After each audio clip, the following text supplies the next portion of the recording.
ফিরে এলাম বিরতির পর। দেখছেন ধর্মযুদ্ধ 2024। আমি সুচন্দ্রিমা রয়েছি আপনার সঙ্গে। বাংলায় আজ 7 কেন্দ্রে ভোট গ্রহণ চলছে। সকাল 9টা পর্যন্ত 15.38% ভোট পড়েছে। বিক্ষিপ্ত অশান্তির খবর দিকে দিকে আসছে। অভিযোগের যে চিত্র তা আপনাদেরকে জানাতে থাকবো। আমি একবার দেখাবো রাজনাথ সিং, তিনি ভোট দিয়েছেন।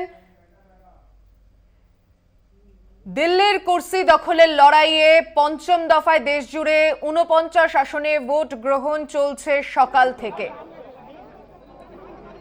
এই দফায় 695 প্রার্থীর ভাগ্য নির্ধারণ। একদিকে উত্তরপ্রদেশের রাজনাথ সিং লখনৌয়ে তিনি ভোট দিয়েছেন, অন্যদিকে দেখা যাচ্ছে মহারাষ্ট্রের মুখ্যমন্ত্রী একনাথ শিন্ডে ভোট দিয়েছেন। মহারাষ্ট্রে বিজেপির অবস্থা কিন্তু খারাপ। সব জায়গায় তো খারাপ। 50টা সিট পাবে বিজেপি। घरातून बाहेर येऊन मतदान करावं आणि आपला हक्क बजवावा।